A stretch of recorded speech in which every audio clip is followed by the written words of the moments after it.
In the desert oasis where stories ignite, Skip's little bar, a beacon of light. From the Coachella Valley stars to cool everyday Joes, join Patrick and Randy, let the stories flow.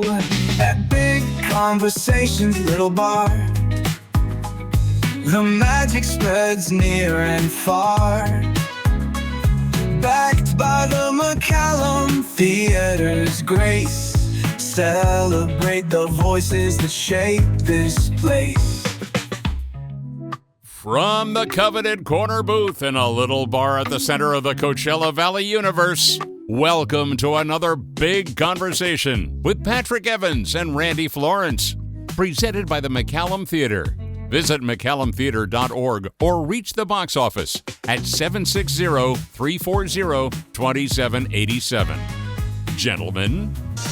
Howard, thank you very much. We are back with another edition of Big Conversations Little Bar, taped in front of a live studio audience at Little Bar in Palm Desert. Skip Paige's Little Bar, and we are in the coveted corner booth. Our sponsor, the McCallum Theatre. Please be sure to drop by their website, McCallumTheatre.org. They're always adding shows. It's another incredible season, and they're extending the season, so be sure to never miss a program at the McCallum Theatre. I'm Patrick Evans. I'm your host. I'm here with my good buddy, my co-host, my sidekick. We were high school best friends at different times in different schools. Randy Florence. I was way behind. The senior year was my best 15 years of my life. So, Randy, how are you? I'm good, and I want to congratulate you. So, as we record this, just recently, you just received a pretty cool recognition in town from Supervisor Perez. And it wasn't in town. I had to go. Oh, you had to leave. I had to go. Yeah. So tell us about that. That sounded cool. All of the County Board of Supervisors select a volunteer of the year for their district, and that was on this particular day we're taping. It was this morning, and so after my morning newscast, I drove to Riverside, and it was the regular County Board of Supervisors meeting. They recognized all of those who were named, and I got to say a few words in front of the Congratulations. Board of Supervisors, and I got a really nice plaque. But did you drive there in the car you won for? I had a police escort. No, and I want to say thank you to Supervisor Perez. Manny Perez, we've known each other for 20 plus years, and he said really kind and generous things in introducing that award. And it was just, I know he had dozens and dozens of people on that list, and so I was very gratified. And well, congratulations. It was well-deserved. Very sweet what he said, and to do that. So, and pretty sweet that I brought it up. It's really sweet that you brought it up. I already called you sweet in the last podcast. I don't care. I can't call me sweet enough. Our producer, John McMullen, is here. Yay! Am I sweet? L. If there's sweet in the universe, you're the point farthest from. Yes. He's the anti-sweet. He is anti-sweet. And that voice is the voice of our guest, Mr. John Taylor, who is, you know that voice because you hear him every morning on KGAY Radio. He is the morning drive guy and have been for how long? Since the inception. I have been a rising star in the radio firmament for 44 years. No, since the inception of KGAY, I've done mornings here in Palm Springs. And when did that start? Oh, back in the late 50s. During the Eisenhower AM radio. We're going on 7 years. Yeah, and there was a period of time when the radio station was owned by run by a nonprofit board who didn't know their ass from their elbow, let's just face it. They knew how not to make a profit. And they fired the team that created the radio station. And I said, hey, I'm not doing this for the money. This is a labor of love, and I got to go. Goodbye. And walked out, along with Shan Carr and Brad Furr, and we did what gay people do in a crisis. We went immediately to street bar and started day drinking. And I think that's I think that's an effective way to deal with crises. But yeah. So we do it every week here. And then we created the I Love Gay Palm Springs podcast, and pandemic happened. Brad brilliantly figured a way to buy the radio station, and we got the band back together. And it has been the best experience of to have an Act 3 in broadcasting be the best ever is something special. Well, congratulations to you guys for and I need to give a shout out to Brad. Brad for is a terrific guy. I also work for him. I'm on our sister station, 103.1 Me TV FM. Yes, you are my... I am your arch nemesis. You're my evil media nemesis, Patrick. I'd hoped we could avoid this ugliness, but let's just talk about it. Don't make me separate you two. Thinks he's so fancy up there with his Star Trek. You know, I'm going to get back to this arch nemesis stuff because we constantly compete for... We're not competing. But we're always in the running for best DJ. Yeah. One year he wins, next year I win. It's weird because I vote differently alternating years. Do you? It was you, Shame on Randy. you. Oh, Don't boy. you know which side your bread is buttered? But you know For what? God's sakes, I'm not calling you sweet in any podcast if you're voting for other people. The truth is, and if anybody asks me, I'll deny it. I absolutely love this guy. He's so great. You're a great broadcaster, and to be mentioned in the same breath as you is whatever. The feeling is 100% mutual. You're I great know. at what you do, and you know that radio station. It's the greatest call letters for Palm Springs possible. What a great coincidence. No, it wasn't. It wasn't at all. I'll tell you how it happened. Yeah, tell us the story. It's a great story. Brad was, always, Brad worked for Pride Radio. There were various out broadcasts, even the short liberal talk network of radio stations. What was it called? Help me out, John. The one with Rachel Maddow. Air America. Air America, yes. Yeah, so he worked for a lot of, progressive kind of, and LGBT, Pride Radio. I used to do work for Brad, and we've known each other 30 years. So he had this dream to create this gay radio station in Palm Springs.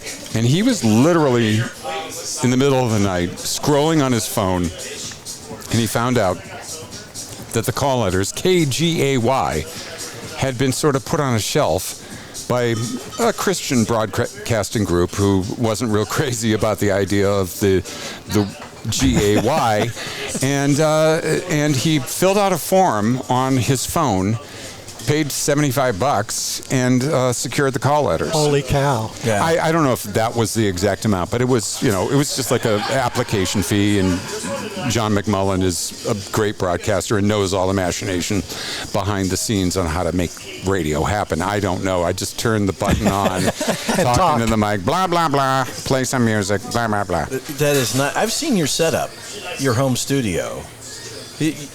I have a 4,000-pound custom-made soundproof booth. At home. Yeah. Wow.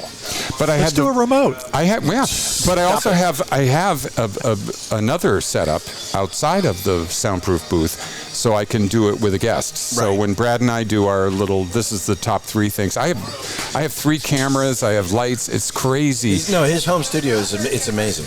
It would rival lots of TV studios that I've worked in. And I've learned from TV people on how to, do lighting. And I went to Emerson College, so it was a good school. Yeah. And I absorbed some of the basics. You guys are like into stories. All right, so I have to tell you. We're very into stories. All right. It's a story-based podcast. All right, so picture it. Emerson College, 1983. A fresh-faced young boy from suburban Boston comes... God, I hope it's you. It was me. So that's the spoiler. So I went to Emerson in Boston, and I got in with this incredibly talented group of potheads who they were the kind of people that if they smoked pot, they got more creative. Oh. I was the kind like, I'm way behind. I better not smoke pot, so I'm not a pothead. But they were David Cross, remember from Arrested Development. Yeah. Yes. Laura Keitlinger, amazing stand-up, consulting producer on Will and Grace. Anthony Clark, the star of 7 seasons of Yes Dear. They were all in my comedy troupe. My comedy teacher was Dennis Leary. Wow. Oh my God. So, one of my all-time favorites. And during comedy writing class, we started out with like 25 people. But because Dennis Leary constantly smoked, all of the asthmatics dropped out. We were down to like 9.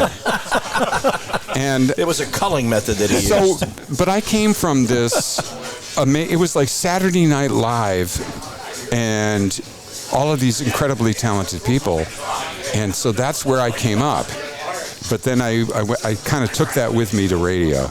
But let's go back before Emerson. Okay. What got you into comedy at Emerson College?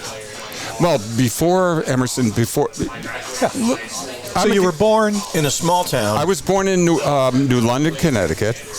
Dad was a teacher at the Coast Guard Academy. We were not Coast Guard brats. Dad then worked at Harvard. He went to MIT. He was like an amazingly smart guy who kind of had the Asperger's thing going on. A beautiful mind. He solved a problem on a blackboard and got a full 4-year MIT scholarship. Holy cow. Yeah, he was like crazy brainy, but he didn't necessarily connect. I'm going to divert for a good story. Okay. So about, 10 years ago, my younger brother, who married late in life, his wife was pregnant. And we were having our conference call with me and my 2 brothers and my dad. And I said, Dad, you're going to be a grandpa again. I'm so happy. He goes, yeah, I'm happy too. I said, I don't think I'm going to give you any grandkids. And Dad said, yeah, I've always thought that was a shame. I said, why? So Dad said, I always thought a world with multiples of you would be a better place. Your father said that. My father said I love you in an equation. Wow. John times X equals better world. And strangely enough, he died suddenly a few months later. And so I have the equation. That's phenomenal. And Dad didn't connect on a lot of emotional levels because of that beautiful mind. But I have that. So I was like, I'm good. And did he realize at some point that you had achieved some of what he was hoping for you to? I don't think Dad had necessarily. I think he was always a booster and a fan of his own kids, all of them, all 3 of them. But I don't think he necessarily got it. It was like, okay, you just keep doing what you're doing. You know what I mean? It's like you've talked to a lot of people in show business. It's just like parents don't say, hey, yeah, continue on with that thing that doesn't look like it has any future. Yeah, you seem like you're going to be unemployed a lot. Yeah. But I haven't been. But you haven't been. For 44 years. So when you got out of Emerson, I mean, like you were in this incredible bubble of great comedic talent. When I was kicked out of Emerson. Oh, you were kicked out. Yeah. Another story. Yeah. So Dad had some success in his computer career. And then some downtimes, and so the checks didn't clear. So they said, "We're security. You have to leave." Okay, so you departed Emerson Amicably. I did. Well, they weren't mad at you. No, and I realized, my welcome is worn out here, and it's time to go. And so my grandmother, and there are a lot of people that are lucky enough to have an amazing grandmother.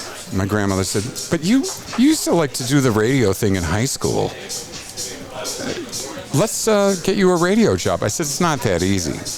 So she paid some money. I think it was like $400. My friend Christo Charas, who did all the audio bits for our Emerson shows, we faked a demo tape like I worked at radio stations. Oh, perfect. And he made 100 copies and labeled them. And my grandmother drove me around New England, station to station, like Loretta Lynn and Coal Miner's Daughter, wherever there was a tower, and pulled over. And we started in Cape Cod, where Grammy was from, and we ended up in Western Mass, Maine, New Hampshire, and I got a gig full-time right off the bat.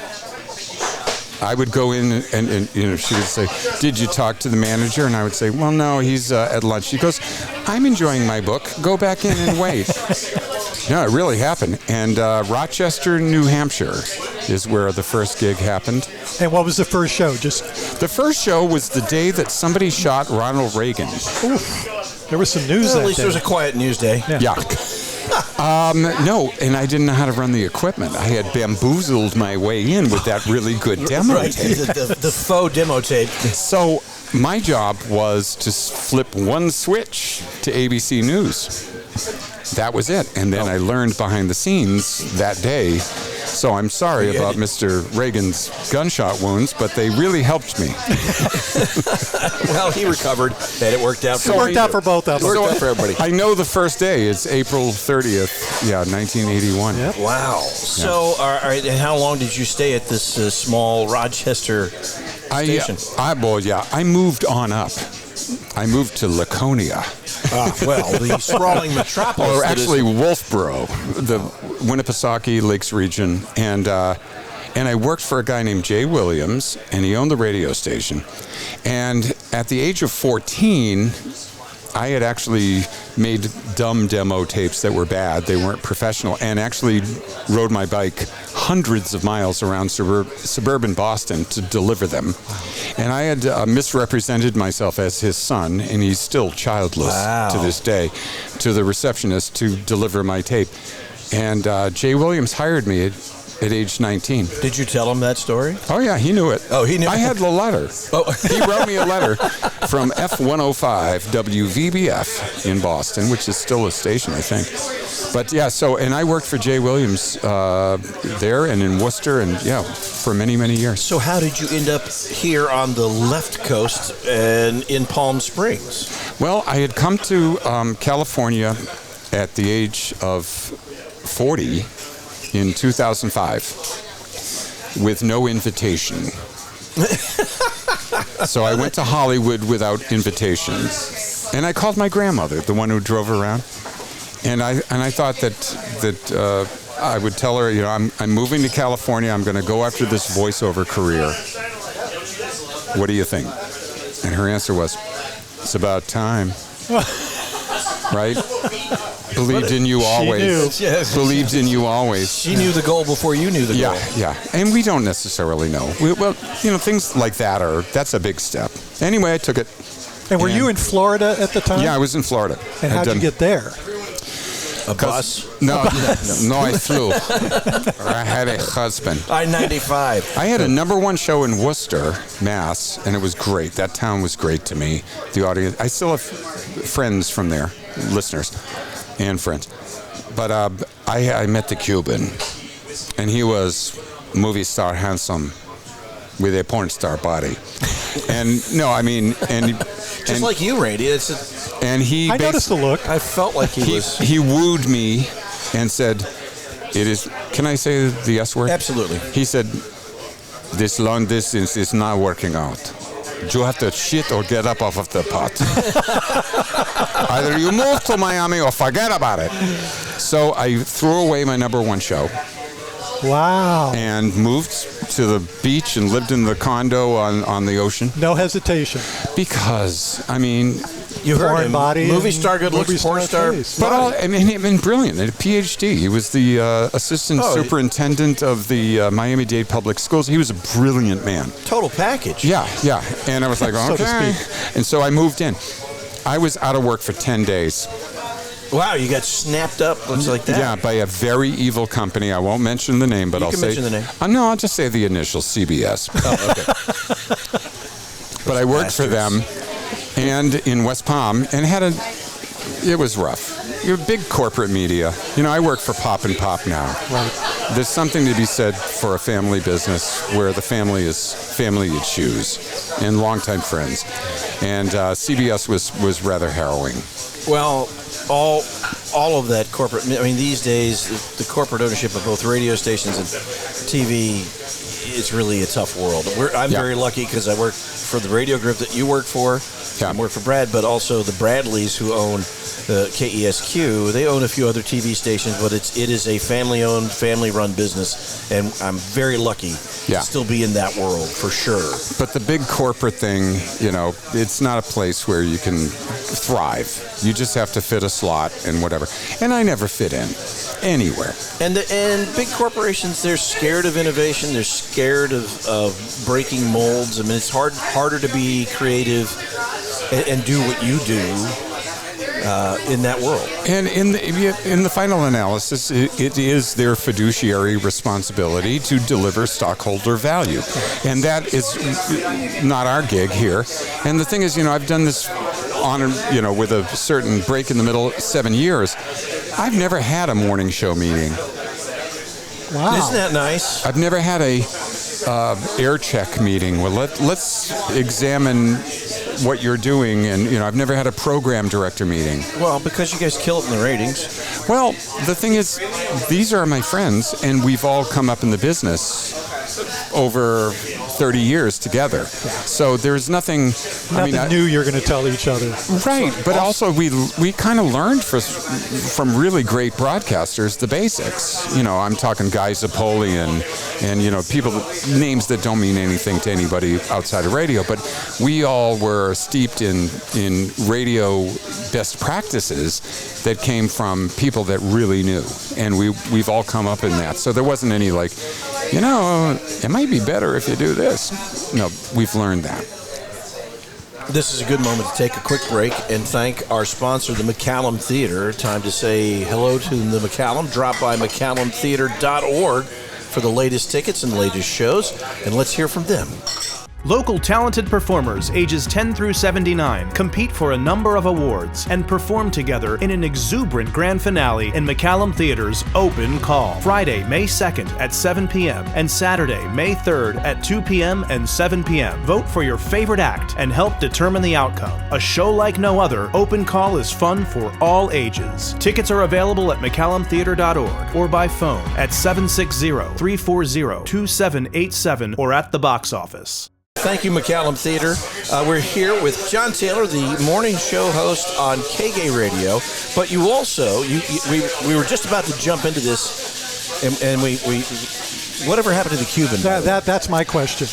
The Cuban, it was not a match made in heaven because it was two strong personalities, and unfortunately, but the last time we saw each other was shortly before his passing, and he passed of HIV. And we saw each other in Hollywood at the Griddle, great restaurant. And he had come to town for some convention. So there was never, I'm the best ex-boyfriend you could ever have. Because I pick good people, maybe not for me. But he ended up with this nice man, David, and unfortunately he passed at, I think, about 56. Oh my gosh. And so that was, way too young. Way too young. But anyway. But then I made my way to L.A. without an invitation to do voiceover.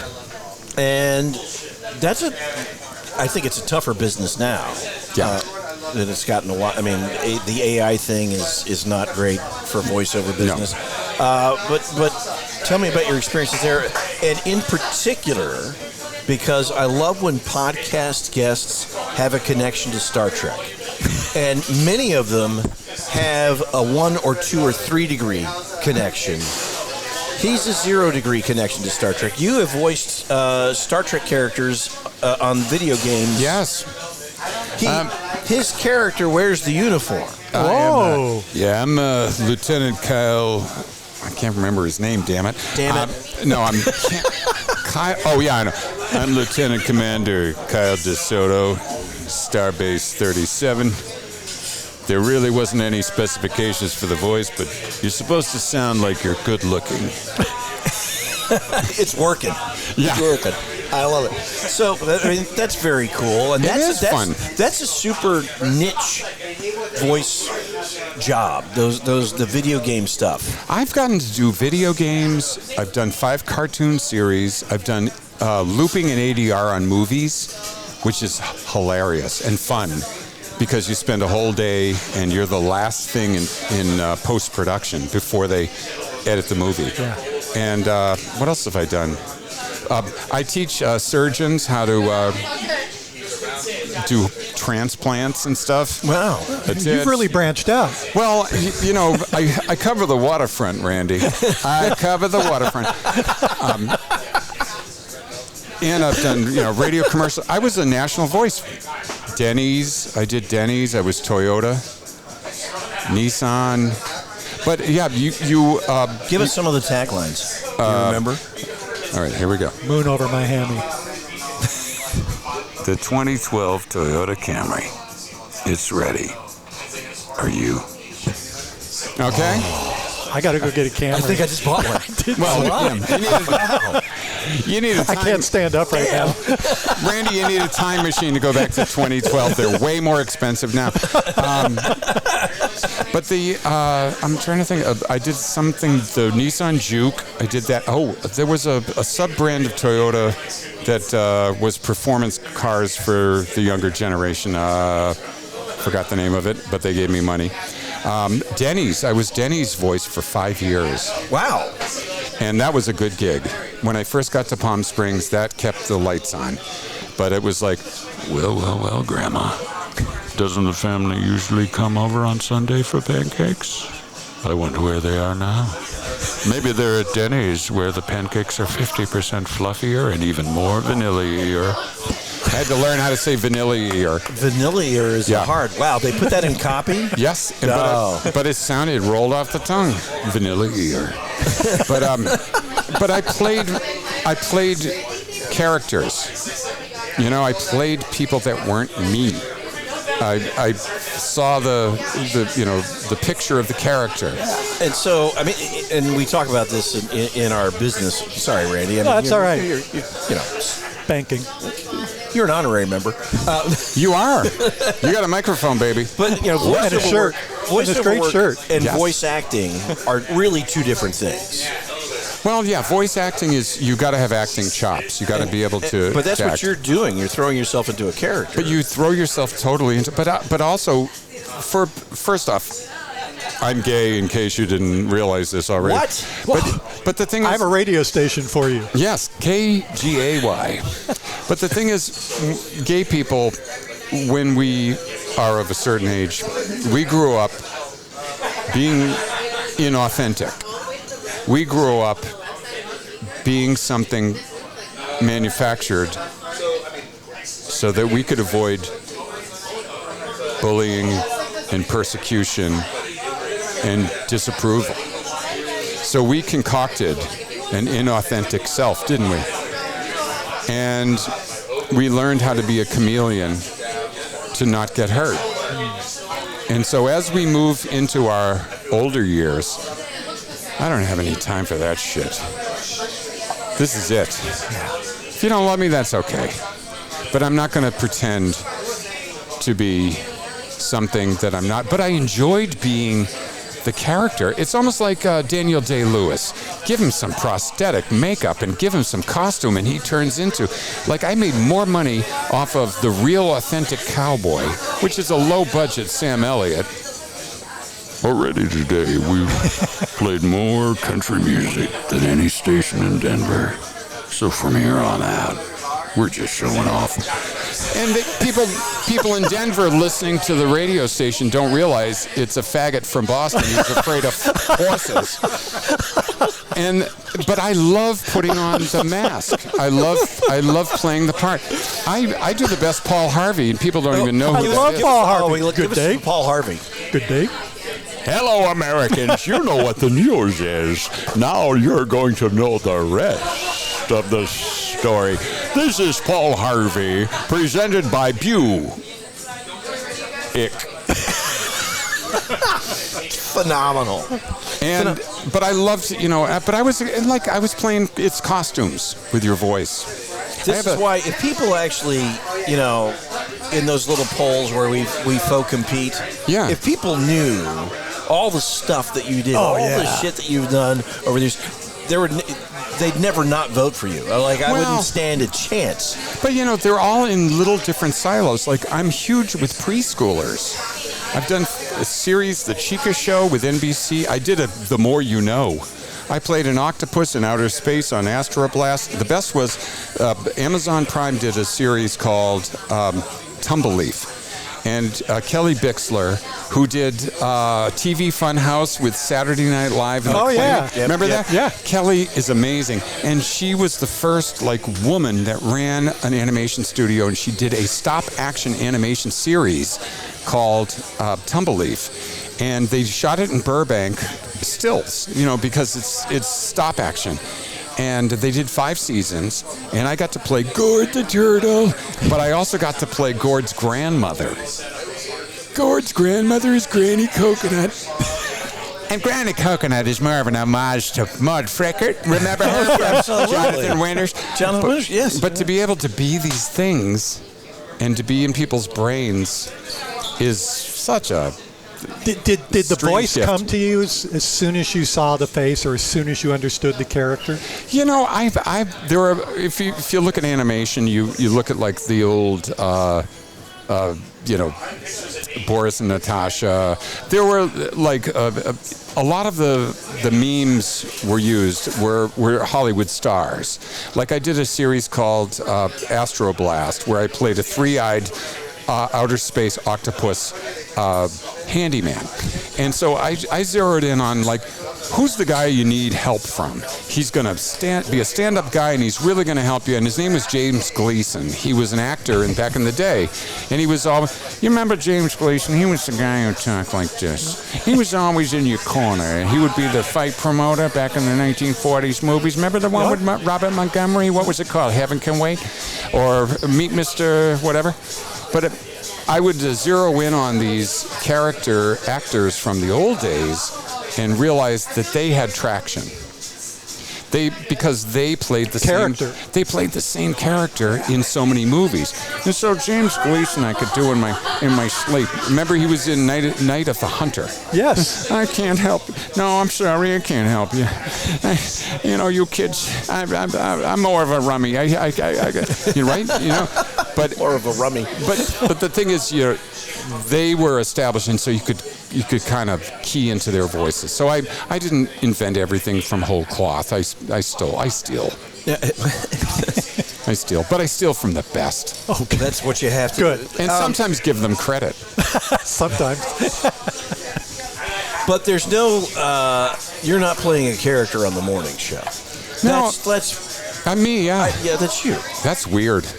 Is it? Well, because... I mean, you got to feel comfortable now after, almost 7 full years. Yeah. Living in your own skin and maybe working with Brad. And Yeah, no, I mean, I look at it this way. What are they going to do to you? What are they going to... Bring it. What are you going to do that hasn't already been done? Hollywood already chewed me up and spat me out. What are you going to do, Palm Springs? But no, it's... but also, this has been the best. Because I have never felt so connected to an audience. Oh, my gosh. And I've worked in some big cities. I will walk down the street on a Friday night happy hour in the neighborhood, and I'll lose count at 50 or 60 hugs. Radio, as you know, is a very intimate thing. We're with people in intimate moments. They're showering, shitting, shaving, whatever they're doing, or driving alone, that's intimate. You're in their space, and I'm privileged to be in the space. And they've chosen you to be in their space. That's true. Yeah. Yeah. That's important. And I can see through the radio what you're doing. And I promise I won't tell. My hands are up. But I feel trusted and loved in a way that I didn't think, Somebody said, you want to see what kind of impression you make in radio? Get a bucket of water, stick your fist in the bucket, pull it out, look for the impression. It looks the same. But hear the impression, because it's an older audience, and we've all been through a lot of the same territory. It is so connected. And I know what they're thinking because I'm thinking it. Yeah. Before, I had to think of, what does a woman 25 to 54 think about this? Because that's what we want as a demo. But I have insider information. I mean, the streaming numbers on KGAY are pretty big. It's not just here. Right. Like, you guys do big streaming numbers elsewhere. So you're connecting not just with this Palm Springs audience because you're here and you're kind of, one of us, but you're connecting with a much broader audience that feels that vibe. And all around the world. I mean, when I see Moscow listening, I'm like, hey, listen on to your buds. Don't put it on the speaker. Don't play it out loud. Right. Yeah, or if they're, we don't want the secret police to hear you. Well, who's listening? There's no gays in Russia. There are. Oh, are there? Everywhere. As much as my straight parents tried to groom me to be straight, it didn't work. It didn't work. And it doesn't. And no one can Are groom. you saying there's a straight agenda? That's what you're saying? I hear I'm that. saying that I'm for the human agenda, but the thing is, nobody can groom anybody. No one turned anybody gay. No one turned anybody straight. When I did don't know. your parents? Terry Ray turned Randy gay. He's working on it, 60%. Well, Terry Ray he is like the gay gene, and he's spreading it. Gaydar. I love Terry. Terry is the gayest person I ever. I mean, really. He's like my loafers lighten just being around him. He was one of our first few guests. Yeah. And but Randy was doing his acting class. Oh, yeah. And Terry confided me. He said, I think one more session and we got him.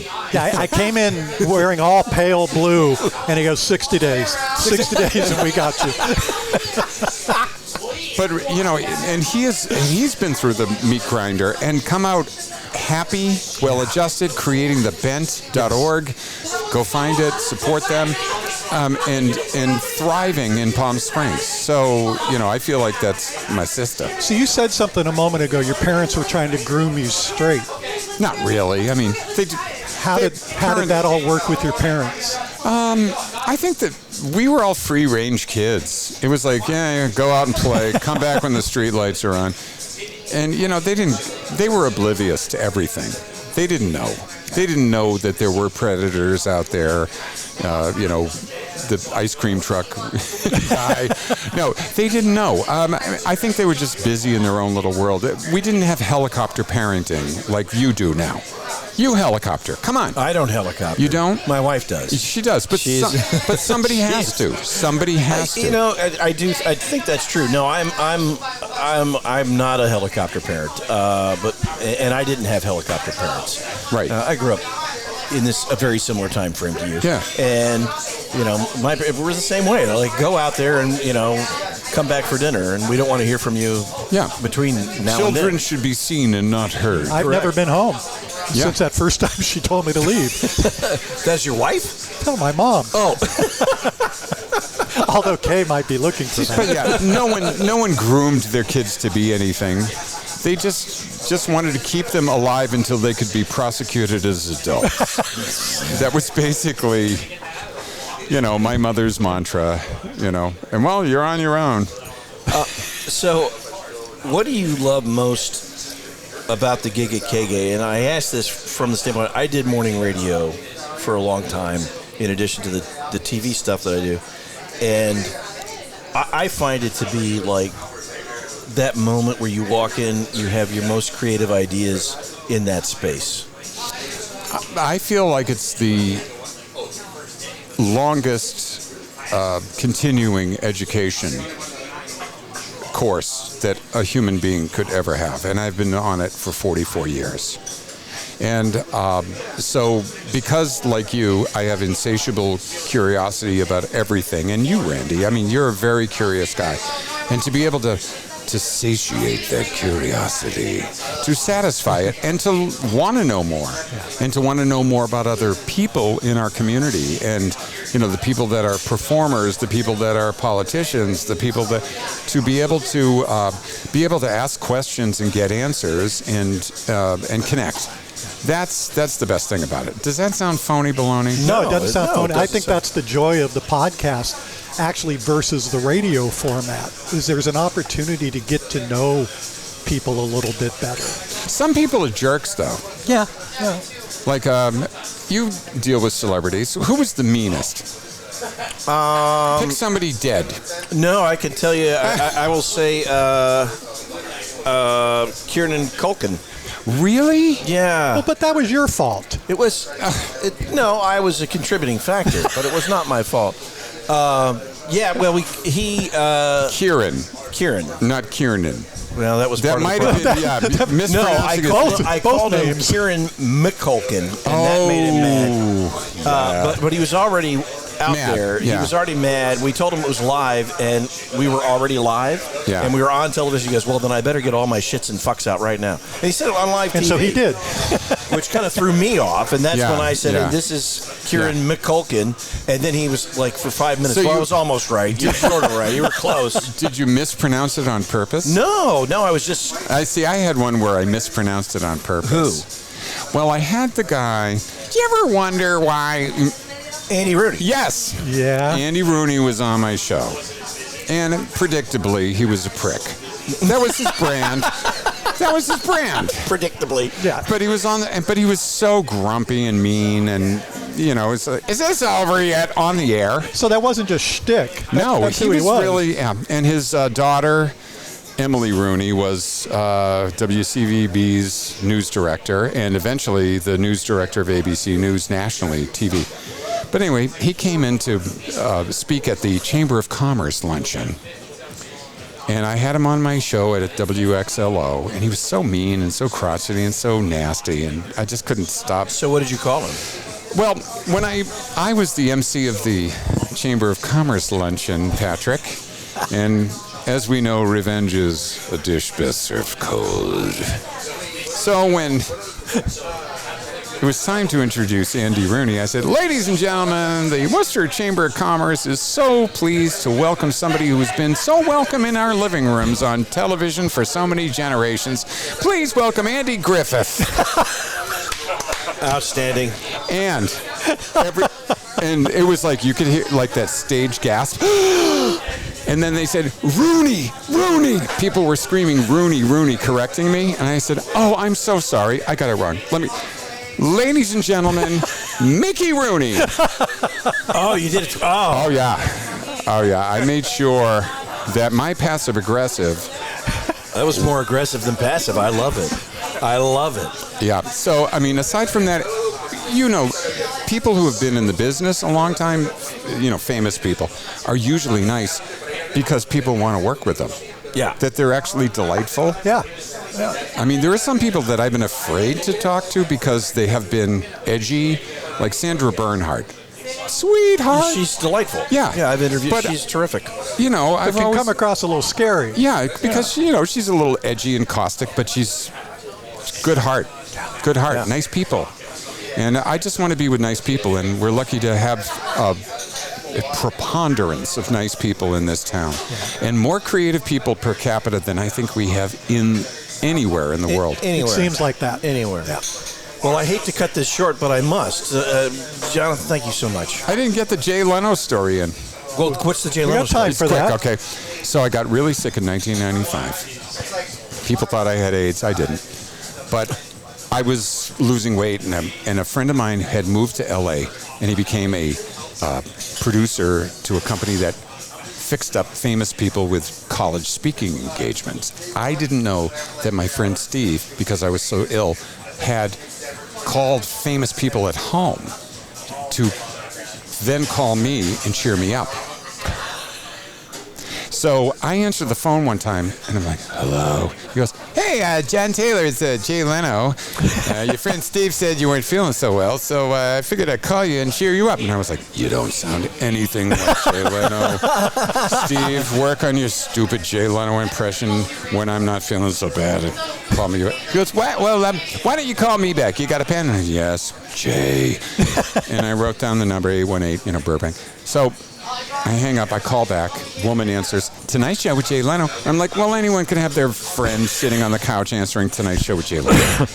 And then she puts me on hold, and I hear boom, boom, boom, NBC music. Oh my God, it's Jay. I can't believe it, it's Jay Leno. Oh my God, and he's like, hello. And I'm like, it's really you, Jay Leno, calling me? A nobody. He goes, who is this? I said, it's John Taylor. He said, you don't sound anything like John Taylor. And he hangs up. Then Jay Leno calls me right back and talks to me for an hour. Wow. From Andover, Boston guy, went to Emerson, car guy. Haven't been in the same room, haven't talked to him since that day. No. But if anybody ever runs into Jay Leno. He comes here. He does. He comes to the I've interviewed him, and he's one of those guys who is exactly what you see. He is. He didn't have to talk to this goofy radio guy for an hour and from that moment on, when the phone rang, I was like, hello. Thanks to Jay.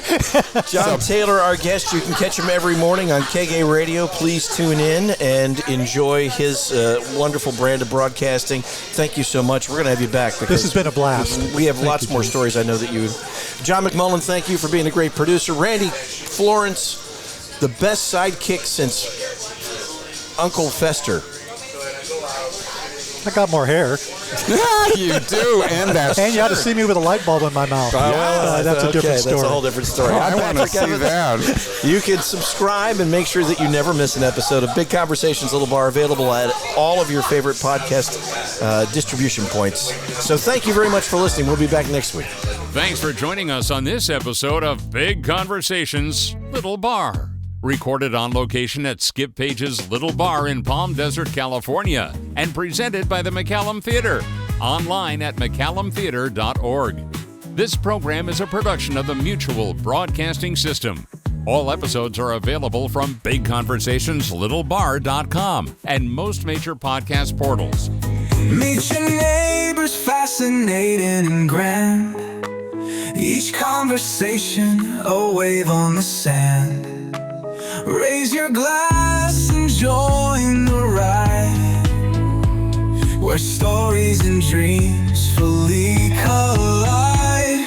At Big Conversations Little Bar, brought to you by McCallum, our guiding star. From movie, stage, and TV's delight, join us for a captivating morning, noon, or night. So gather round at Skip's Little Bar, where stories travel from near and far. Big conversations where they unfold, with Patrick and Randy, tales retold.